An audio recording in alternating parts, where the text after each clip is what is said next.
So the campaign for climate justice has been very strong here at the Bonn Climate Talks in Germany. Now, if you are in Ghana, you are experiencing extreme weather conditions currently. Indeed, it's been raining heavy and incessant in recent times.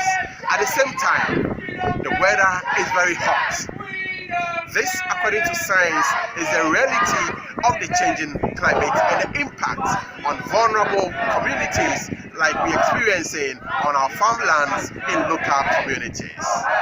When do we want it? Now! If we don't get it, shut it down! If we don't get it, shut it down! If we don't get it, shut it down! Well, I've been doing this for about 6 or 7 years now, and I came with material encouraging reduction of CO2, and I've watched the delegates come and go twice a year at this time and also in the autumn. The delegates come and the delegates go and the delegates talk, and the CO2 statistics are, we've had a plateau for 3 years, but now CO2 is rising again. I see no reduction in planes flying, I see no reductions in cars driving, I see no reductions in air conditioning, I see no reductions in shipping and luxury. I think the world has to get serious, and the danger of these discussions, well, discussion is good, but the danger of these discussions is they become a placebo, they become an alibi.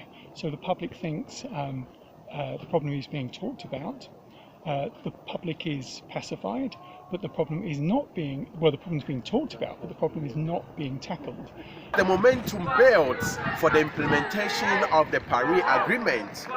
Voices for climate justice are high at Bonn, and African civil society also want to seek climate justice. Have to work together as the African continent. That's the only time we have a stronger voice within this forest called negotiations. So that has always been the position of PAMACC, that we have really to bring our voices together, because that really benefits us. So we are working particularly with the African group of negotiators to advance African narratives and to advance the aspirations of the African people in these negotiations. If we want to address mitigation, that calls for massive resources, human and capital. And the developing countries are overstretched in terms of addressing these disasters caused by climate change. We have really to bite the bullet and accept the reality that there is no way we can address climate change without money. We are feeling the pinch more down there in Africa and other developing countries below the equator. It is true that we also have to take responsibility. We've been taking responsibility. I don't want to insinuate that we've not been doing anything, because climate change has forced us to adapt. It's forcing us to adapt. We are changing our ways of life. The agricultural calendar has fast changed. We cannot more master it. There are times that rains come before we expect them, or they come far later, and then the farmers are lost and went to plant their crops, and that changes everything. Even our socio-cultural calendars are being impacted by that. We know in Africa we live with our culture, we are cultural people, and all our cultural calendars are tied towards our agriculture. There's the harvest season, there's the harvest festival, there are all those things. We are being forced to change those things by climate change.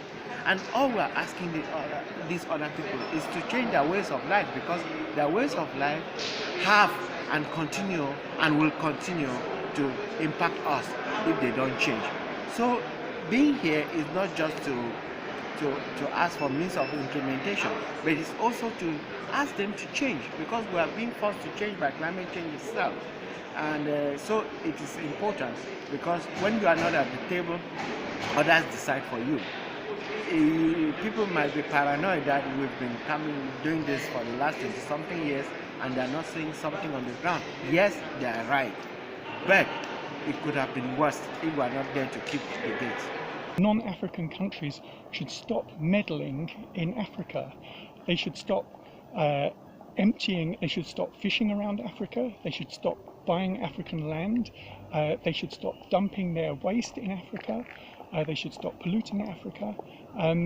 They should stop growing luxury products in Africa that they air freight back to Europe. There are many things that need to be done, and most of it is